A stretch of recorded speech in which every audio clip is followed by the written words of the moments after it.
Yo, what's up, guys? Lightning me here with another UFC prediction for the fight card UFC 289, Vancouver, Canada.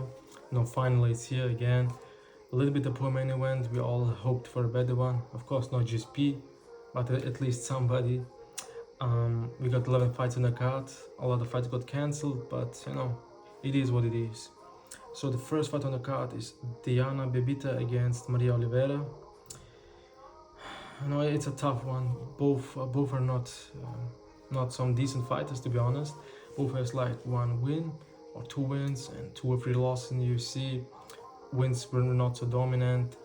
So it's a pick and choose. It's who you want to win, not who you think. So I want Diana, of course, like everybody. So 29-28 for Diana, a decision. Next on the card is Dvorák against Stevie Erceg.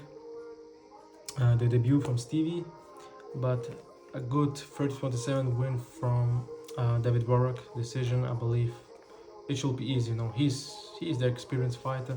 3 fights, 3 wins in the UFC, also finishes, or let's say some finishes, and he only have 2 losses on his UFC streak. So against Manel Kape and Mateus Nicolau, both are great fighters, top 10 fighters. It's okay to lose against them. And if you fight against like Stevie, who has his last opponent like 4-2, 8-8, and not a good promotion, let's be real here. Dvorák 30-27. Next on the card is Bilder against Kyle Nelson. First Canadian, Kyle Nelson. Can we hope he gets the first win for Canada? I don't think so. Bilder second round submission. It should be easy. Kyle Nelson is not a good fighter. The only reason he's on that card is because he's Canadian, and they need a Canadian fighter on a Canadian pay-per-view.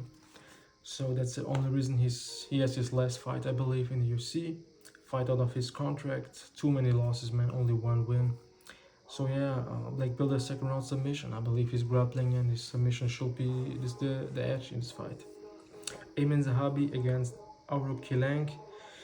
I was leaning towards Zahabi because of his background. Canadian with Firas, GSP, all of these guys, but he's 35. He has some wins, a good knockout against Draco, but at the end of the day, man, Aoriqileng has 24 wins. Your coaches can fight for you.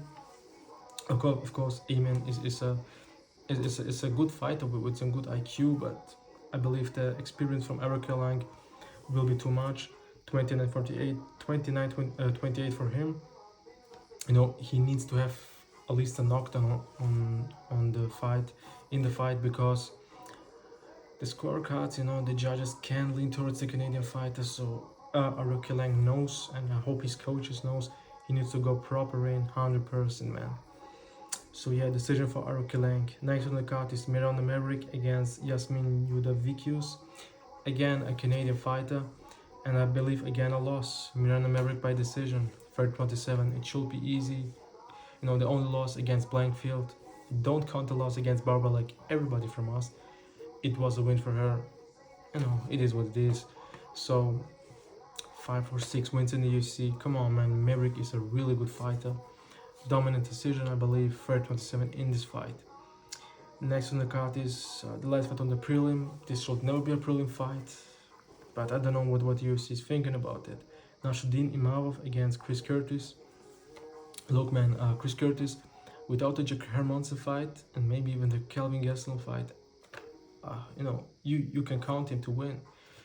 But after that performances, man, yes, he has knockout power, but if you have a good chin, he can lose that fight.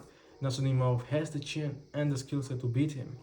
So second round TKO for Imavov. I believe he needs to prove a point for whole France, because they need a big win. And even if they have a win, it's not the dominant, and they have a lot of losses now. I believe him and Manon Feriot, this is the good prospects from France. Gan is not that guy anymore. William Gomez is not that guy, which I believed he was. So yeah, Imavov second round TKO against the fence, clinch, knees to the body. I believe a TKO for him. Main event opener Eryk against Marc-Andre Barriault. I believe the first win for Canada, man, TKO in the 3rd round. I believe the first round will go to Eryk, and then he will be a little bit gassed. Second round for Marc-Andre. In the third round, Marc-Andre with some good, good jabs and some good body shots. A little bit with the grappling. Eryk will gas out. Marc-Andre will get to the clinch, clip him, and knock him out. Similar to the Abu Azata fight. I believe this is the fight we're gonna see. Close fight, but Marc-Andre Barriault will knock him out, or let's say even TKO him in the third round. First win for Canada, I hope so. Dan Ige against Nate Landwehr. Everybody hoping Nate to win. We gotta go with Dan Ige, man. Hawaii monster, to be honest. His only losses were against the big guys, top tier guys. What we can say, man, Nate Landwehr has a chin. In his last fight against Onama, he showed he has the chin, but he can be chinned too, he can be knocked out too. So that's why I was not going with the decision, but third round TKO for Dan Ige. I believe the third round will be too much for Nate, gassing out, then Ige clip him and TKO him. Some knockdown with some follow-up shots. Next on the card, and I like this guy a lot, Mike Malott against Adam Fugitt.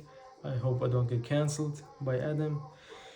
So yeah, man, Mike Malott submission first round. I believe this guy can be big in the UFC. I'm very high on him. 2 fights, 2 finishes, knockout, submission. He's 31, I believe, so he look young, he look in shape. And right now in his prime for Canada, maybe the next big thing. Who knows? I believe he will get a big win for Canada, maybe even an ESPN show with Ariel Helwani. And make a name for himself. I believe in him. I hope he will show us who he really is, in Canada. Mike Malott, first round submission.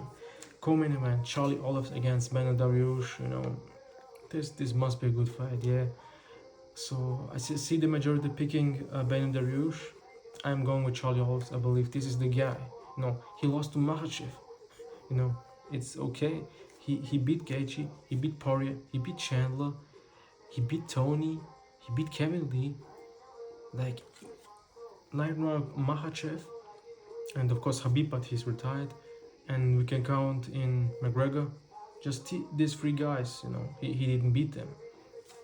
If this is the only fight which I am thinking right now, which can make him the GOAT of the lightweight division, higher than Khabib. Why not? If he beats everybody. So that's why I don't believe people should count him out. He had a bad performance, he knows it too, but he's so hungry, man. If you look his post, everything is about, I want my belt back. So I believe in him, like I believed him in the previous fights. Makhachev is a beast, let's be real here. I don't believe Beneil Dariush is a beast, he can get chinned, and he will not expect a left hook from Charlie Oliveira. First round knockout, real knockout, first round on the card. First one on the card, so yeah, Charlie Oliveira's first round knockout. Amanda Nunes against Irene Aldana. Main event for the belt. Of course, we should go with Amanda, with the favorite. But the Mexicans are crazy. Everybody wants to have a title. So why not third round TKO by Irene? She will be.